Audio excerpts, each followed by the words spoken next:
দিনটা ছিল আজ থেকে প্রায় কিছুদিন আগের দিন, যেটা ছিল শ্রাবণ মাসের শেষ সোমবার। আর প্রতি বছরের মতো এই বছরেও আমরা সকলে মিলেই চলে গেছিলাম বাবার মাথায় জল ঢালবো বলে জল আনতে। নমস্কার, আমি উষা। আমার নতুন একটি ভিডিওতে তোমাদের সকলকে জানাই স্বাগত। শ্রাবণের শেষ সোমবার বলেই হয়তো চারিদিকে এত লোকের সমাগম। দেখছো কতই না ভিড়, প্রচুর লোক সংখ্যা যেন এতই ছিল যে পা ফেলার জায়গায় ছিল না। আমরা তো ঠিক করতেই পারছিলাম না ঠিক কোনখানে দাঁড়ালে পুরোটা কভার করতে পারবো আর আমরা বুঝতে পারবো ঠিক কোনখান থেকে জল নেওয়া যায়। তাই আমরা দাঁড়িয়ে এখানে কিছুক্ষণ ভাবছিলাম। আর এই যে আমাদের গ্রুপটা, এবার সূর্যি মামার তাপও দেখে আমরা সেখান থেকে চলেই গেলাম জল আনতে।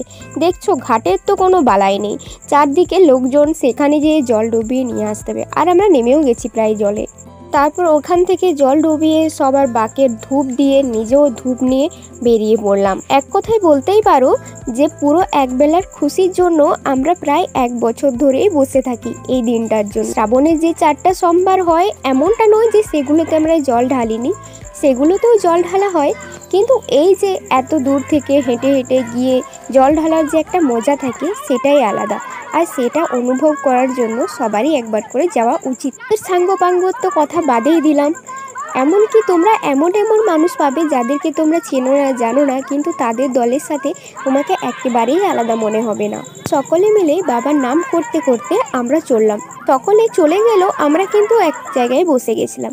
কেননা আমরা তো তাড়াতাড়ি বাড়ি যেতে চাইছিলাম না। যদি ওই হাঁটাটা উপভোগই না করলাম তাহলে আর কেমন হাঁটলাম, তাই একটু বসেই পড়েছিলাম ওখানে।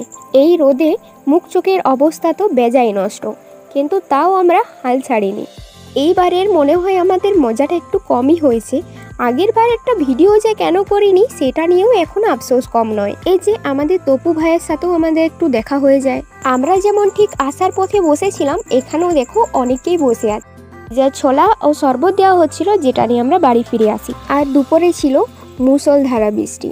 হ্যাঁ, এটাতেই বোঝা যায় যে শ্রাবণ মাসে শুধু যে ভক্তরাই জল ঢালছে সে কিন্তু না। আকাশ মামাও আজ কিন্তু পিছু পা হাঁটেনি। দুপুরে অল্প কিছু খেয়ে নিয়ে আবারও রেডি হতে বসে পড়ি, কেননা আমরা সকালে জল আনলে বিকালবেলায় ঢালতে যাই খুব মজা করে। এবারও আমরা সকলে মিলে রেডি হয়ে গেছি, এবার জল ঢালতে যাব। বয়সের সাথে সাথে যে আমার এই ছোট ছোট ইচ্ছেগুলো মরে যায়নি, যেটাতেই আমি অনেক আলাদা করে নিজের আর কি বা পরিচয় দেব তোমাদের, তাও বলছি এটাই আমি। আমরা তো জল আনতে যাওয়ার সময় অনেকেই পুকুর খাল বিল পেরিয়ে এসেছি, এবার আমাদের বাড়ির সামনে রাস্তার পুকুরটা পেরিয়ে গেলাম। হ্যাঁ, তোমাদের তো দেখানোই হয়নি যে আমরা কোথায় ঘটি রেখেছি।